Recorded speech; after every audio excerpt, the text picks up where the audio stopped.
সুপ্রিয় শিক্ষার্থীবৃন্দ, Rajshahi government degree college কর্তৃক আয়োজিত অনলাইন ক্লাসে তোমাদের স্বাগত জানাচ্ছি। আমি মোহাম্মদ সোহেল রানা, সহকারী অধ্যাপক, হিসাব বিজ্ঞান বিভাগ। আজকে হিসাব বিজ্ঞান দ্বিতীয় পত্রের 10ম অধ্যায়, যেটিকে বলা হচ্ছে ব্যবস্থাপনা হিসাব বিজ্ঞান পরিচিতি, আমি এই অধ্যায়টি নিয়ে তোমাদের সাথে কিছুক্ষণ কথা বলবো। এই অধ্যায়টির কেমন ধরনের অঙ্ক আসে বা এর মধ্যে কি রয়েছে বা অধ্যায়টি আসলে কি, এই বিষয় নিয়ে তোমাদের সাথে আমি কথা বলবো। তাহলে এই অধ্যায়টির যদি নাম আমরা দেখি, তাহলে আমরা দেখি এখানে ব্যবস্থাপনা এবং হিসাব বিজ্ঞান। তো ব্যবস্থাপনা হিসাব বিজ্ঞান হচ্ছে হিসাব বিজ্ঞানের একটি আধুনিক প্রক্রিয়া। হিসাব বিজ্ঞানের একটি আধুনিক প্রক্রিয়া হচ্ছে ব্যবস্থাপনা হিসাব বিজ্ঞান। মূলত আমরা যদি সংজ্ঞাটি দেখি, তাহলে সংজ্ঞাটি এরকম। সেটি হচ্ছে কি, যে হিসাব বিজ্ঞান ব্যবস্থাপনাকে সিদ্ধান্ত গ্রহণের জন্য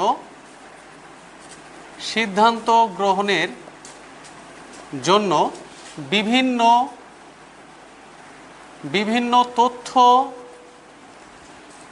সরবরাহ করে, তাই ব্যবস্থাপনা হিসাব বিজ্ঞান।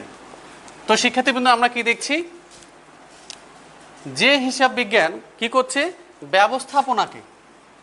ব্যবস্থাপনাকে একটা প্রতিষ্ঠানের যে ব্যবস্থাপনা থাকবে, ম্যানেজমেন্ট থাকবে, তাদেরকে সিদ্ধান্ত গ্রহণের জন্য বিভিন্ন তথ্য প্রদান করবে, তাকে আমরা কি বলছি, ব্যবস্থাপনা হিসাব বিজ্ঞান। তাহলে হিসাব বিজ্ঞানের এই ব্যবস্থাপনার হিসাব বিজ্ঞান কি তথ্য দিয়ে থাকে, যেমন মনে করো হচ্ছে পরিকল্পনা গ্রহণের জন্য তেমন কিছু তথ্য দিয়ে থাকে। আবার মনে করো হচ্ছে যে বাজেট পরিকল্পনা, পূর্ব পরিকল্পনা, বাজেট নিয়ন্ত্রণের জন্য, বাজেট করার জন্য তথ্য দিয়ে থাকে।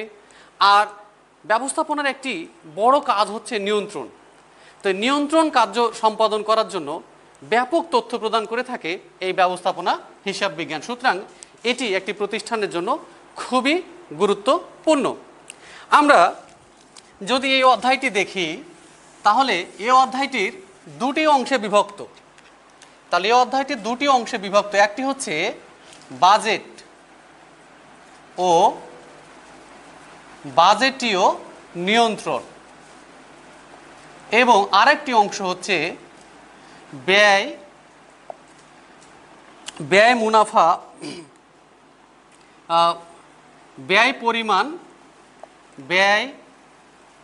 পরিমাণ ও মুনাফা সম্পর্ক। আমরা ইংলিশে যাকে বলি কস্ট, ভলিউম, প্রফিট রিলেশনশিপ,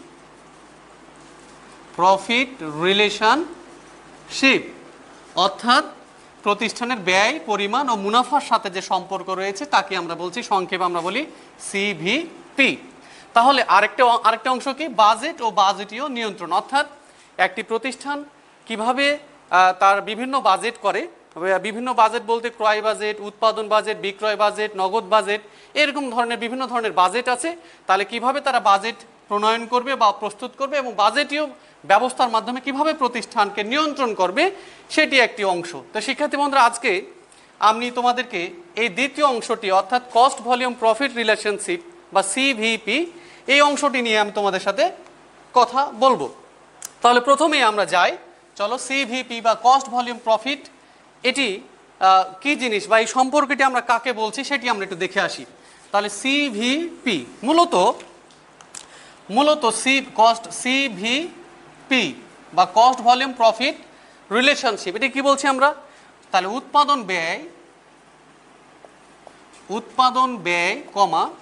ব্যয় বিক্রয়ের পরিমাণ ও মুনাফার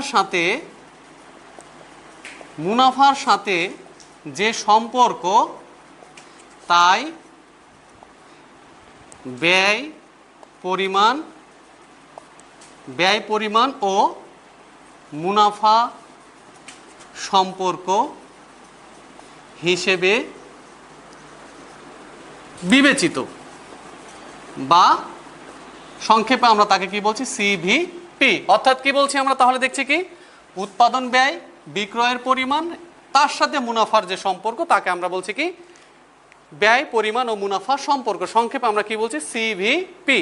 তো আমরা যদি এটিকে একটি চিত্রের মাধ্যমে দেখি তাহলে চিত্রটি দাঁড়ায় এমন, তাহলে তোমাদের কাছে আরও বেশি এটি স্পষ্টীকরণ হবে। সেটি কি দেখি আমরা, দেখো সেটি হচ্ছে বিক্রয়ের, তোমরা এখানে খেয়াল করো শিক্ষার্থী বন্ধুরা, যদি বিক্রয়ের, তোমরা দেখো বিক্রয়ের যদি হ্রাস বৃদ্ধি হয়, বিক্রয়ের হ্রাস বৃদ্ধি, তাহলে কোথায় প্রভাব ফেলবে এটি, বিক্রয়ের সাথে জড়িত হচ্ছে মুনাফা। তাহলে কি হবে দেখো, বিক্রয়ের যদি হ্রাস বৃদ্ধি হয় তাহলে তার সাথে হ্রাস বৃদ্ধি হবে মুনাফার, তাহলে মুনাফা কি হবে, পরিবর্তন হবে। খেয়াল করো, তাহলে আমরা দেখলাম কি যদি বিক্রয়ের পর হ্রাস বৃদ্ধি হয় তাহলে পরিবর্তন হবে কার, মুনাফার। এবার আমরা যদি দেখি যদি উৎপাদনের পরিবর্তন হয়, খেয়াল করো শিক্ষার্থী বন্ধুরা, যদি উৎপাদন যদি হ্রাস বৃদ্ধি হয়, উৎপাদন যদি হ্রাস বৃদ্ধি হয় তাহলে কি ঘটনা ঘটবে দেখো, উৎপাদন যদি হ্রাস বৃদ্ধি হয় তাহলে পরিবর্তন হবে, দেখো সেটি হচ্ছে, খেয়াল করো তোমরা এখানে, সেটি হচ্ছে যদি উৎপাদন হ্রাস বৃদ্ধি হয় তাহলে উৎপাদন দুই জায়গাকে প্রভাবিত করে, দুইটি বিষয়কে পরিবর্তন করে, সেটি হচ্ছে কি মুনাফা পরিবর্তন হবে, আর যেটি পরিবর্তন হবে সেটি হচ্ছে ব্যয়, ব্যয়েরও পরিবর্তন হবে। তাহলে আমরা কি দেখলাম, সম্পর্কটি কি সিভিপি বা কস্ট ভলিউম প্রফিট বা ব্যয় মুনাফা, ব্যয় পরিমাণ মুনাফা, এই যে সম্পর্কটি বলছি, তাহলে সম্পর্কটি কেমন, যদি বিক্রয়ের হ্রাস বৃদ্ধি হয়, যদি বিক্রয়ের হ্রাস বৃদ্ধি হয় তাহলে পরিবর্তন হবে কে, মুনাফা, অনলি মুনাফা। যদি উৎপাদন পরিবর্তন হয় তাহলে পরিবর্তন হবে দুটি বিষয়, সেটি কি মুনাফা পরিবর্তন হবে এবং ব্যয়েরও পরিবর্তন হবে। তাহলে শিক্ষার্থী বন্ধুরা আমরা এই হচ্ছে কিন্তু মূলত কি ব্যয় পরিমাণ মুনাফা সম্পর্ক, সম্পর্কটি তাহলে তোমরা নিশ্চিত পরিষ্কার হয়েছো। এবার আমরা আসি মূলত এই অধ্যায়টিতে আমরা কি দেখাতে চাই বা কি শিখতে চাই, সেটি হচ্ছে এই যে ব্যয় পরিমাণ মুনাফা, এই যে সম্পর্ক বিশ্লেষণ করা হয়, ব্যয় পরিমাণ মুনাফা সম্পর্ক বিশ্লেষণ বা সম্পর্ক নির্ধারণ। তো এখানে এই ব্যয় পরিমাণ সম্পর্ক বিশ্লেষণ করতে গেলে এখানে কিছু শর্ত রয়েছে, যেগুলোকে আমরা বলি মূলত অনুমিত শর্ত, অর্থাৎ যে শর্তের উপর ভিত্তি করে এই ব্যয় পরিমাণ মুনাফা সম্পর্ক বিশ্লেষণ করা হয়। তাহলে এরকম সম্পর্ক রয়েছে 7টি, আমি তোমাদের এরকম 5টি গুরুত্বপূর্ণ সম্পর্ক তুলে ধরছি এখানে। তার মধ্যে 1 নম্বর শর্ত হচ্ছে এখানে মাত্র 2টি ব্যয় থাকবে, একটি হচ্ছে স্থায়ী ব্যয় এবং একটি হচ্ছে পরিবর্তনশীল ব্যয়। অর্থাৎ কি, তাহলে এখানে কয়টি ব্যয় থাকবে, 2টি ব্যয় থাকবে, 2টি ব্যয় থাকবে, একটা হচ্ছে কি, একটি হচ্ছে স্থায়ী ব্যয় ও একটি হচ্ছে পরিবর্তনশীল ব্যয়। তাহলে আমরা কি দেখলাম, কয়টি ব্যয় থাকবে, প্রথম অনুমিত শর্ত কি, একটি হচ্ছে 2টি ব্যয় থাকবে, একটি হচ্ছে স্থায়ী ব্যয়, একটি হচ্ছে পরিবর্তনশীল ব্যয়। এবং মজার একটি বিষয় হচ্ছে তোমরা জানো আর একটি ব্যয় রয়েছে, সেটিকে বলা হয় আধা পরিবর্তনশীল ব্যয়। তাহলে সেটি কোথায় গেল, তাহলে সেটি তো থাকবে, আধা পরিবর্তনশীল ব্যয়কে এখানে পরিবর্তনশীল ব্যয়ের মধ্যে বিবেচনা করা হয়ে থাকে। এরপরে 2 নাম্বারটি যদি আমরা দেখি তাহলে বলছি কি, যে একটি নির্দিষ্ট স্তর পর্যন্ত স্থায়ী ব্যয় স্থির থাকবে এবং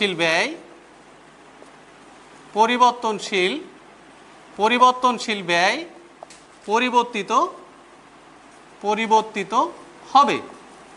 তাহলে আমরা কি দেখছি, খুবই গুরুত্বপূর্ণ বিষয়, সেটি হচ্ছে কি একটা নির্দিষ্ট স্তর পর্যন্ত স্থায়ী ব্যয় কি হবে, স্থির থাকবে এবং পরিবর্তনশীল ব্যয় পরিবর্তিত হবে।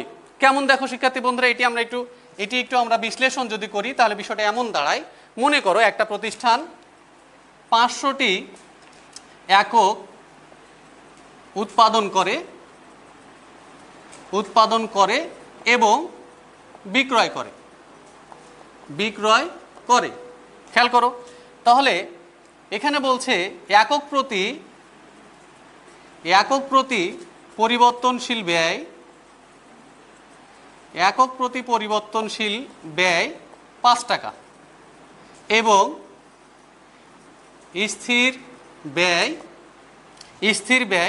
10,000 টাকা। তাহলে দেখো, এখন যদি আমরা এটার ব্যয় নির্ণয় করি, মোট ব্যয়, তাহলে আমরা দেখি, দেখো এখানে স্থির ব্যয় হচ্ছে 10,000 টাকা, কিন্তু পরিবর্তনশীল ব্যয় দেখো হচ্ছে 500 গুণন হচ্ছে 5 টাকা করে, তার মানে হচ্ছে 2500 টাকা। তাহলে মোট ব্যয় হচ্ছে 12,500 টাকা। এখন যদি কোনো কারণে উৎপাদন বৃদ্ধি পেয়ে মনে করা হয়ে গেছে হচ্ছে 1000টি একক তারা উৎপাদন করে এবং বিক্রয় করে, সেক্ষেত্রে স্থির ব্যয় কিন্তু স্থির থাকবে, কিন্তু পরিবর্তনশীল ব্যয় পরিবর্তন হয়ে যাবে কত? 5,000 টাকা। তাহলে মোট ব্যয় হয়ে যাবে কত হচ্ছে? 15,000 টাকা। তাহলে কি দেখছি আমরা? একটা নির্দিষ্ট স্তর পর্যন্ত কি স্থির ব্যয় স্থির থাকবে এবং পরিবর্তনশীল ব্যয় কি হবে? পরিবর্তিত হবে। এবার 3 নম্বরটা যদি আমরা দেখি, 3 নম্বর যদি আমরা অনুমিত শর্ত দেখি, তাহলে দেখব হচ্ছে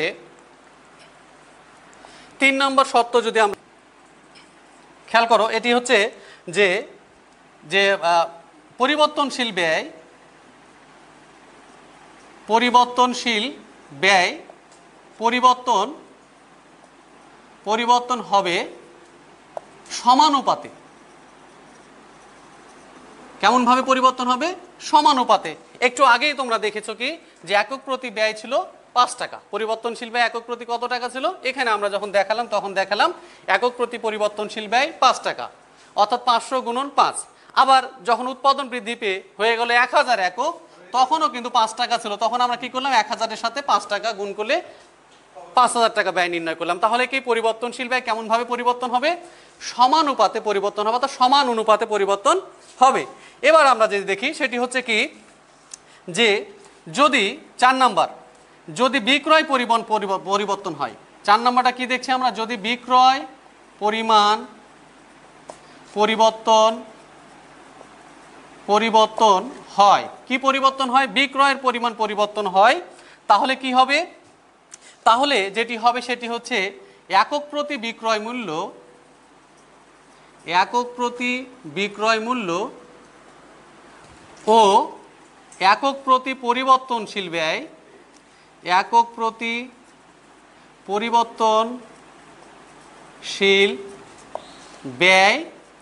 অপরিবর্তনশীল থাকবে বা অপরিবর্তনীয় থাকবে বা অপরিবর্তনশীল থাকবে, অপরিবর্তনশীল থাকবে। তাহলে বিষয়টা একেবারে স্পষ্ট করি, সেটি হচ্ছে বিক্রয়ের পরিমাণ যদি পরিবর্তন হয়, তাহলে কি হবে? একক প্রতি বিক্রয় মূল্য এবং একক প্রতি পরিবর্তনশীল ব্যয় এর কোনো পরিবর্তন হবে না, অর্থাৎ এটি আনচেঞ্জ থাকবে। এবার আসি আমরা 5 নাম্বার। খেয়াল করো, 5 নাম্বারটা আরও বেশি গুরুত্বপূর্ণ। সেটি হচ্ছে কি, আমরা উপর দিকটা একটু মুছে দেই। 5 নম্বর যেটি শর্ত সেটি হচ্ছে এমন যে, সেটি হচ্ছে যে এখানে যেটি হবে সেটি হচ্ছে যে পরিমাণ উৎপাদন হবে, যে পরিমাণ একক উৎপাদন হবে, ঠিক সেই পরিমাণই বিক্রয় হবে। তাহলে আমরা কি দেখলাম শিক্ষার্থী বন্ধুরা? সেটি হচ্ছে কি আরেকটি 5 নম্বর অনুমিত শর্ত হচ্ছে কি, অর্থাৎ যে শর্তের উপরে নির্ভর করে আমরা ব্যয় পরিমাণ মুনাফা সম্পর্ক বিশ্লেষণ করি। 5 নম্বরটি শর্ত কি বলছি আমরা? যে পরিমাণ উৎপাদন হবে ঠিক সেই পরিমাণই কি হবে? বিক্রি হবে। তাহলে এই ছিল 5টি অনুমিত শর্ত। আমরা এখানে মূলত হচ্ছে এই যে সম্পর্ক বিশ্লেষণ করি, এই সম্পর্ক বিশ্লেষণ করতে গেলে আমাদের কিছু তথ্য এখানে নির্ণয় করতে হয়। এখন আমরা সেই তথ্যগুলো নিয়ে কথা বলবো। তাহলে সেই তথ্যের দিকে যাই আমরা। তাহলে প্রথমেই যদি আমরা দেখি, তাহলে আমরা যদি দেখি, তাহলে প্রথমেই আমরা দেখি সেটি হচ্ছে কন্ট্রিবিউশন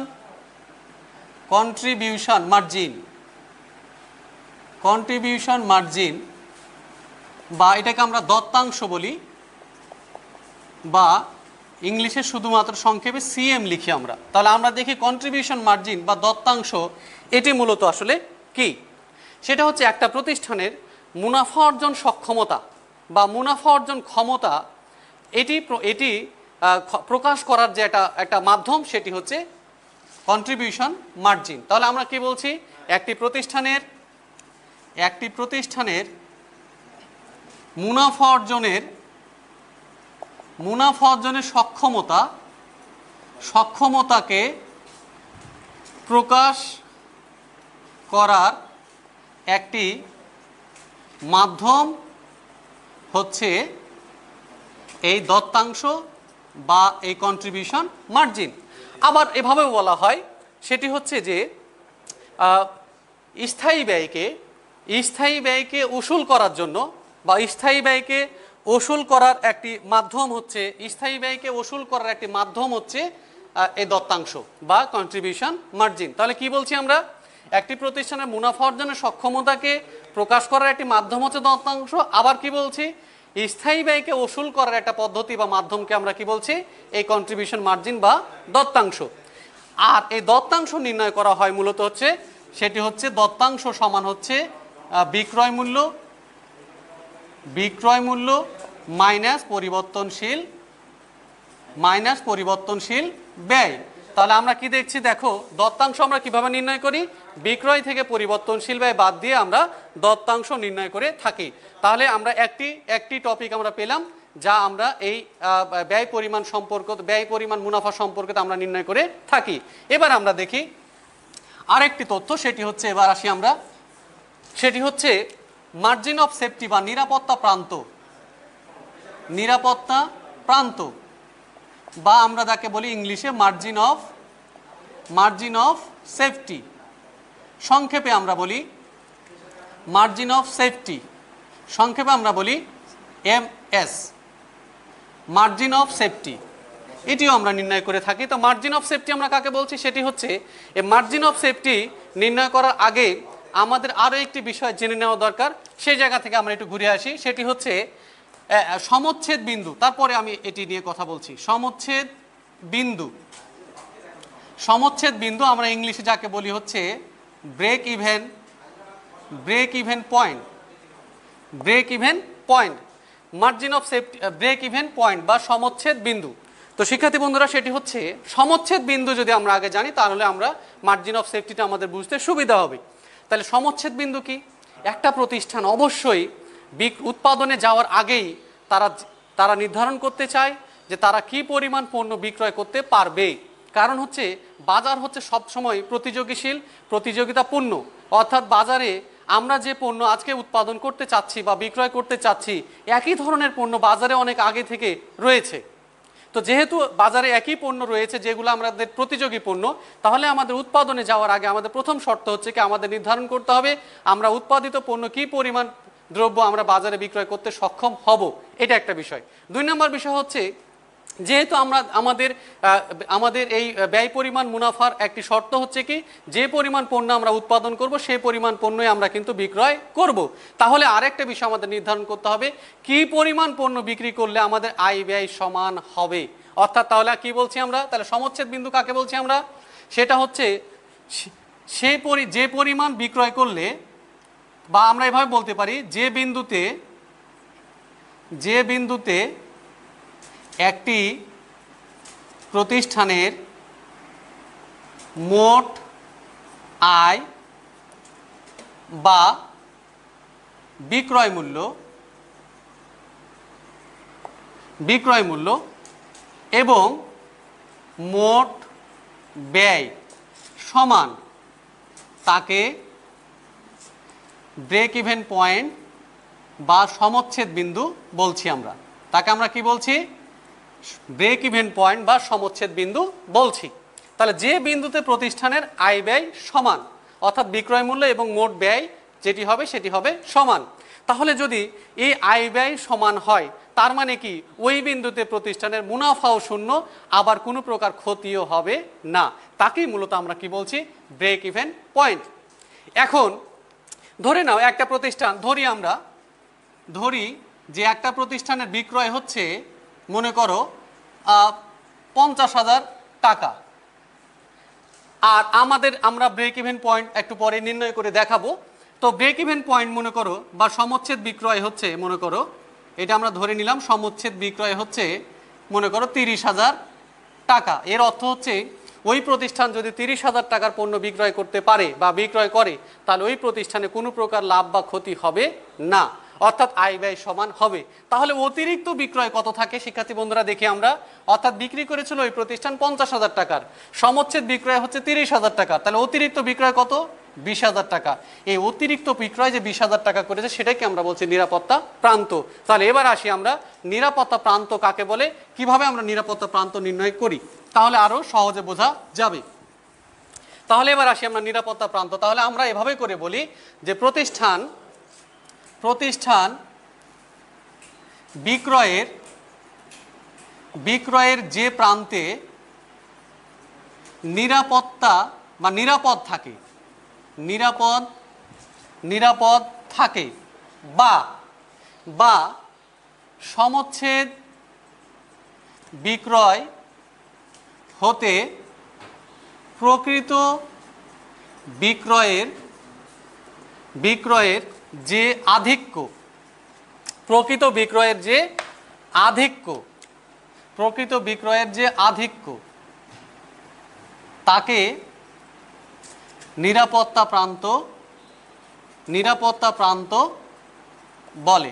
তাহলে আমরা কি দেখছি শিক্ষার্থী বন্ধুরা, সেটি হচ্ছে কি প্রতিষ্ঠান বিক্রয়ের যে প্রান্তে নিরাপদ থাকে অথবা মনে করো হচ্ছে যে লাভ ক্ষতির ঊর্ধ্বে চলে যায়, অর্থাৎ প্রতিষ্ঠান সে সময় লাভে চলে যায়, তাকে আমরা কি বলছি? নিরাপত্তা প্রান্ত। আবার এটিকে আমরা কি বলছি?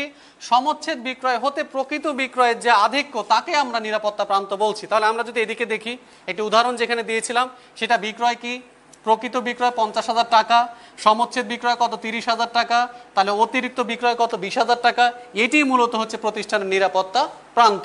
অর্থাৎ এই অবস্থানে এই বিষয়ে অর্থাৎ 30,000 টাকা যখন ক্রস করে যায় বিক্রয়ের পরিমাণ প্রতিষ্ঠান, তখনই প্রতিষ্ঠান নিজেকে নিরাপদ মনে করে নিরাপত্তা প্রান্তে চলে আসে। এবার আমরা দেখব যে আমরা কিভাবে করে একটি প্রতিষ্ঠানের এই সিভিপি বা এই ব্যয় পরিমাণ মুনাফা সম্পর্কের অভ্যন্তরে বা এই জায়গায় কিভাবে প্রতিষ্ঠান তার মুনাফা নির্ণয় করে সেটি আমরা দেখব।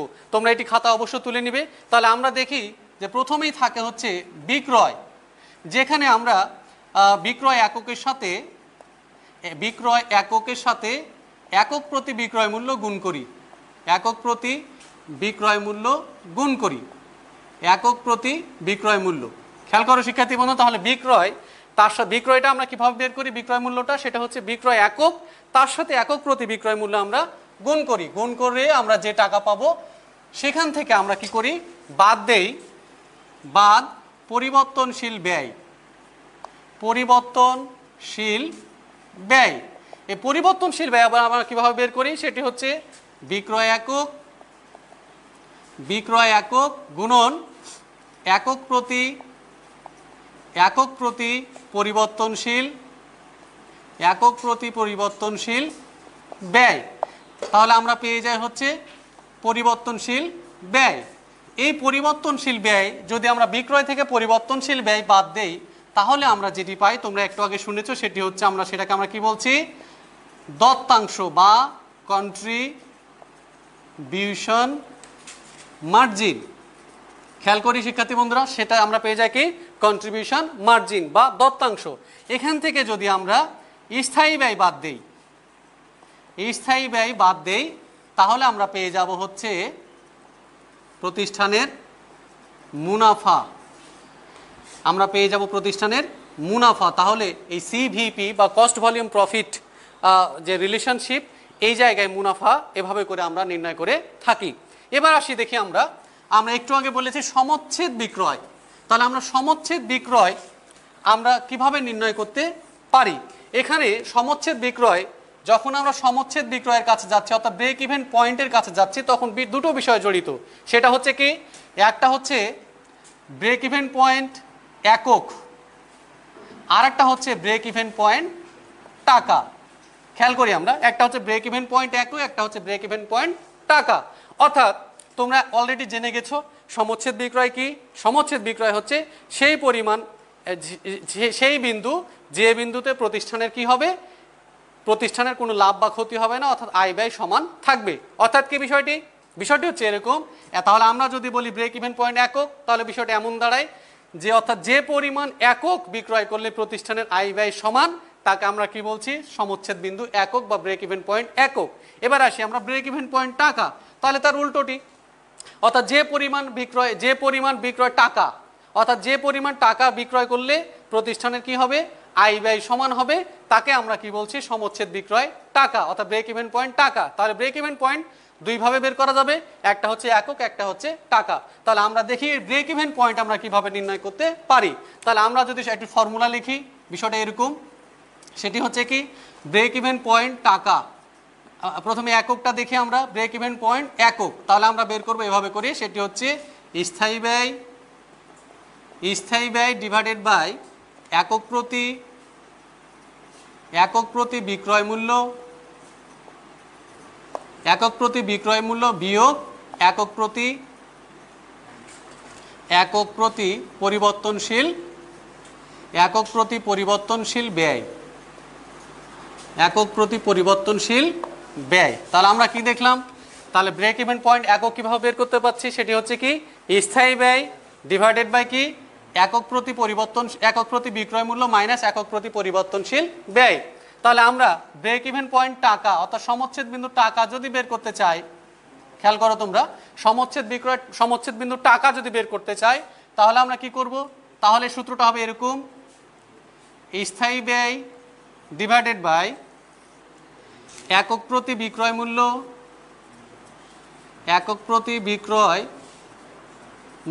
বিয়োগ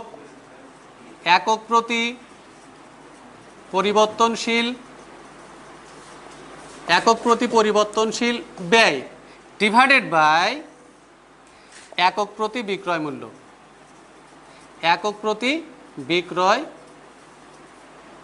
মূল্য। এবার দেখো এটি আরেকটি ভাবে নির্ণয় করা যায়, সেটি দেখো, খেয়াল করো, সেটি হচ্ছে দেখো, এই যে ব্রেক ইভেন পয়েন্ট টাকা আমরা বের করলাম, কি সূত্র লিখলাম? স্থায়ী ব্যয় ডিভাইডেড বাই একক প্রতি বিক্রয় মূল্য বিয়োগ একক প্রতি পরিবর্তনশীল ব্যয় ডিভাইডেড বাই একক প্রতি বিক্রয় মূল্য। আবার এটি নির্ণয় করা যায় কিভাবে? দেখো, ব্রেক ইভেন পয়েন্ট টাকা সমান ব্রেক ইভেন পয়েন্ট একক ইন্টু একক প্রতি বিক্রয়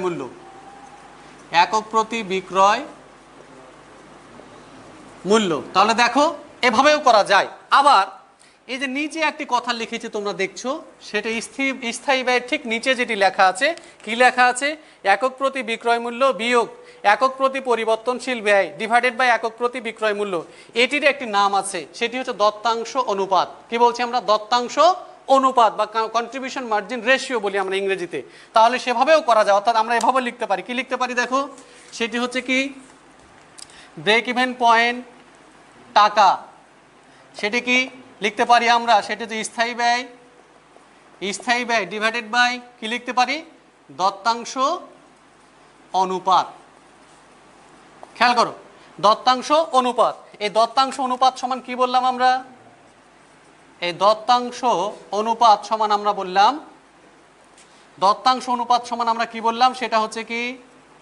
একক প্রতি বিক্রয় মূল্য বিয়োগ একক প্রতি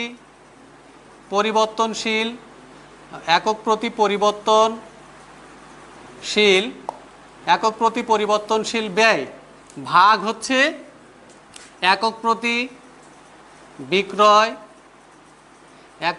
বিক্রয় মূল্য। তাহলে আমরা দেখো এই ব্রেক ইভেন পয়েন্ট টাকা তিন ভাবে বের করতে পারি, দেখালাম যেটি। তাহলে এই দত্তাংশ অনুপাতটি আমরা মনে রাখবো। এখন এই একটি কাল্পনিক তথ্য আমরা ব্যবহার করে ব্রেক ইভেন পয়েন্ট আমরা কিভাবে গ্রাফিক্যালি প্রেজেন্ট করতে পারি, অর্থাৎ চিত্রে কিভাবে আমরা দেখাতে পারি, সেটি দেখাবো শিক্ষার্থী বন্ধুরা, এবং সেটি দিয়ে আজকের তোমাদের এই ক্লাস কিন্তু আমি শেষ করব। তাহলে আসো আমরা একটি তথ্য দিয়ে আমরা দেখি যে কিভাবে সেটি আমরা চিত্রে উপস্থাপন করতে পারি। তাহলে আমরা দেখি, ধরি বা মনে করি ABC লিমিটেডের বার্ষিক বিক্রয় 10,000 একক, একক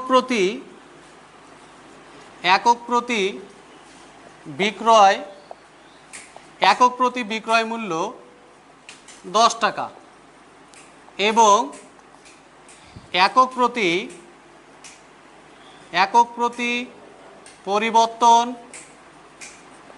প্রতি পরিবর্তনশীল ব্যয় 5 টাকা এবং 5 টাকা। বার্ষিক স্থায়ী ব্যয় মনে করা হচ্ছে 5,000 টাকা। খেয়াল করো শিক্ষার্থী বন্ধুরা, 5,000 টাকা। তাহলে আমরা কিভাবে করে আমরা দেখব, এখন কি বের করব, আমরা প্রথমে ব্রেক ইভেন পয়েন্ট বের করব এবং আমরা ব্রেক ইভেন পয়েন্টটিকে কি করব, আমরা একটা চিত্রের মাধ্যমে উপস্থাপন কিভাবে সহজেই করতে পারি তো সেটি আমি তোমাদের দেখাবো। তাহলে আসো দেখি আমরা, তাহলে প্রথমেই আমরা যেটি নির্ণয় করব, তাহলে আমরা দেখি মোট বিক্রয়। তাহলে মোট বিক্রয় কত? মোট বিক্রয় হচ্ছে, দেখো মোট বিক্রয় হচ্ছে 10,000 গুণন 10, তাহলে হচ্ছে 1 লক্ষ টাকা। 1 লক্ষ টাকা, খেয়াল করো। এরপর আমরা দেখি মোট পরিবর্তনশীল ব্যয়। মোট পরিবর্তনশীল ব্যয় যদি আমরা দেখি তাহলে আমরা পেয়ে যাই, দেখো মোট পরিবর্তনশীল ব্যয় কত হচ্ছে 10,000 গুণন 5, তাহলে হচ্ছে 50,000 টাকা। তারপরে দেখো স্থির ব্যয় কত রয়েছে, সেটি হচ্ছে 5,000 টাকা। তাহলে আমরা এই তথ্যগুলো আমাদের কাছে আছে। এবার আমরা দেখি হচ্ছে, তাহলে আমরা প্রথমে যেটি করব সেটি হচ্ছে ব্রেক ইভেন পয়েন্ট একক এবং ব্রেক ইভেন পয়েন্ট টাকা, এই দুটি তথ্য আমরা বের করে নেব।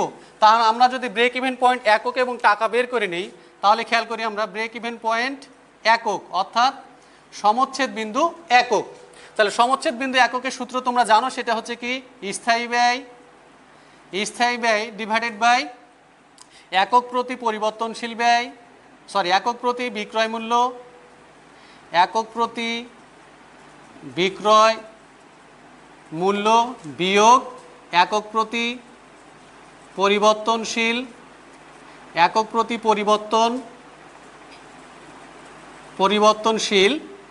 ব্যয়। তাহলে আমরা যদি মান বসাই, তাহলে স্থায়ী ব্যয় দেখি আমরা 5,000, একক প্রতি বিক্রয় মূল্য ছিল হচ্ছে 10 টাকা, একক প্রতি পরিবর্তনশীল ব্যয় ছিল 5 টাকা।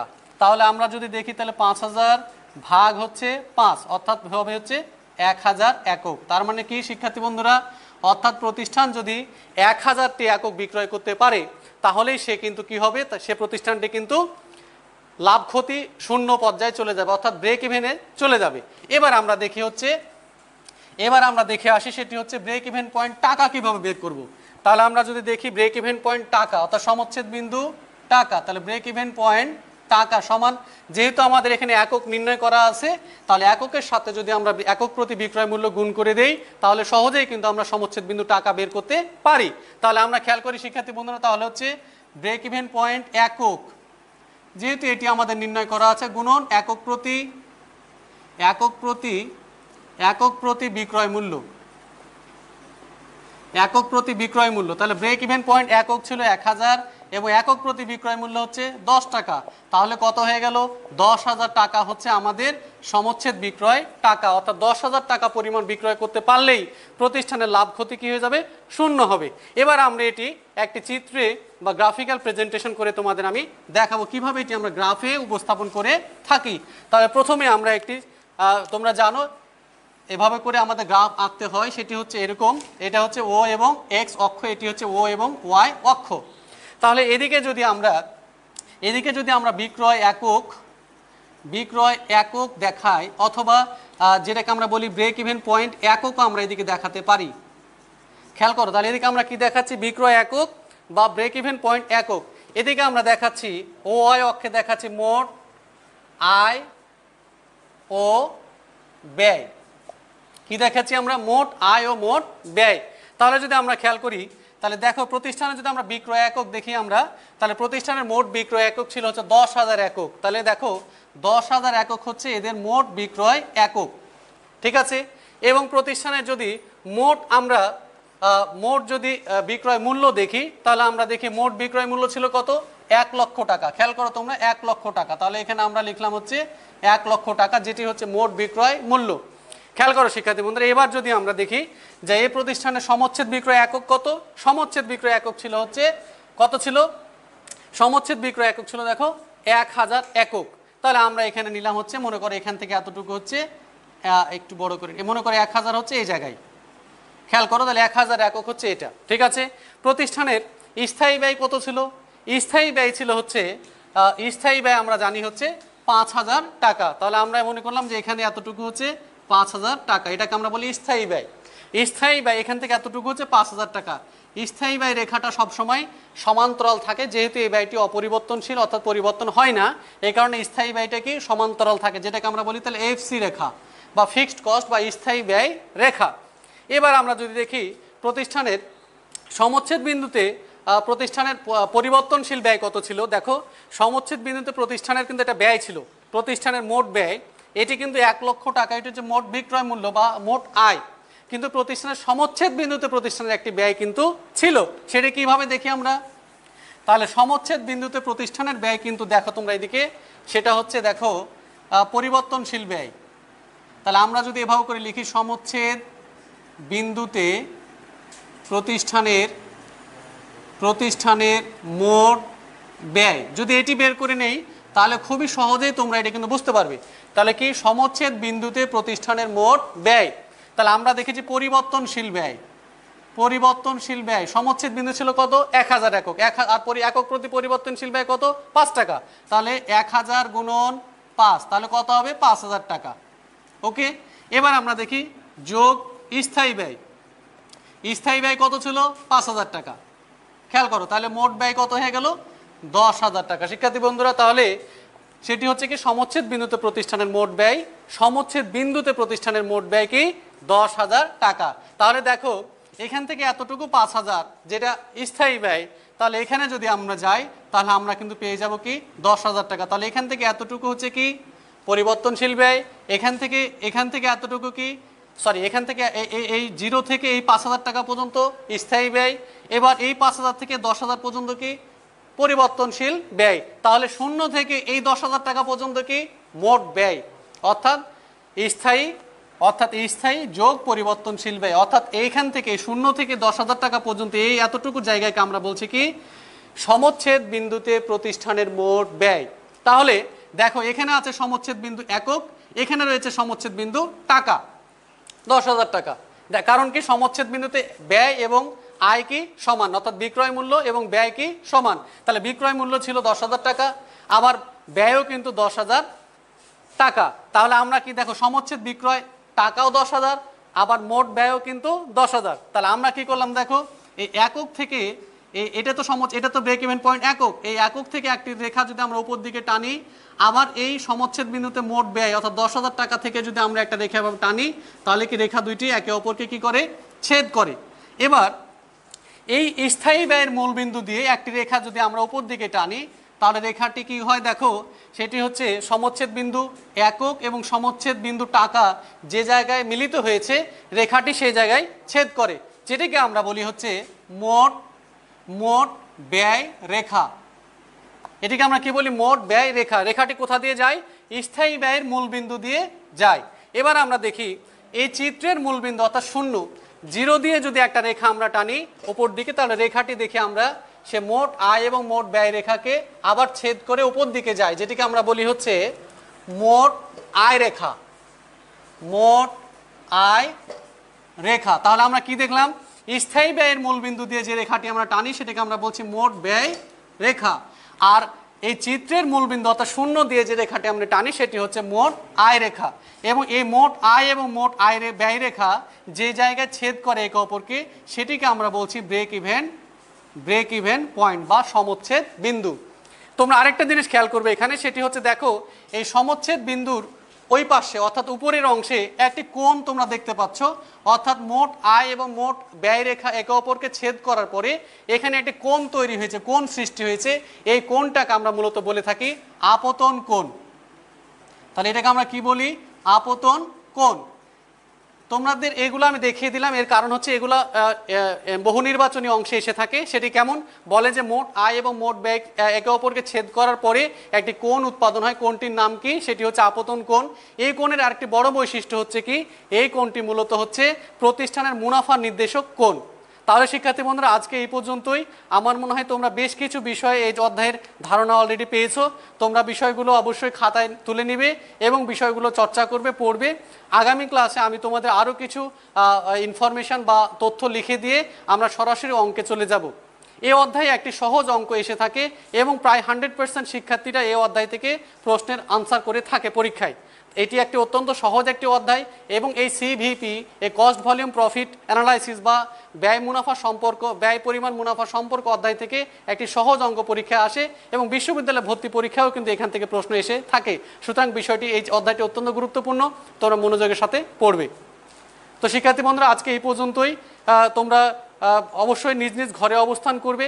দেশে সারা বিশ্বে একটি সংকট চলমান, তো তোমরা নিজের স্বাস্থ্যের প্রতি খেয়াল রাখবে এবং চেষ্টা করবে সব সময় ঘরে থাকার, একেবারে একান্ত প্রয়োজন ছাড়া তোমরা বের হবে না। কলেজ কর্তৃপক্ষ চেষ্টা করছে তোমাদেরকে এই সংকটের মুহূর্তে কিছুটা হলেও এগিয়ে নিতে। তোমরা আমাদেরকে সহযোগিতা করবে এবং তোমরা চেষ্টা করবে এই ক্লাসগুলো করে একটু আপ টু ডেট থাকার। তো সেই পর্যন্ত সুস্থ থাকা। আবার তোমাদের সাথে খুব শীঘ্রই দেখা হবে আমার পরবর্তী ক্লাসে, যেখানে আমি তোমাদের এই অধ্যায়ের একটি অঙ্ক করে অঙ্কের সমাধান করে দেখাবো। তো ধন্যবাদ শিক্ষার্থী বন্ধুরা, ভালো থাকো তোমরা।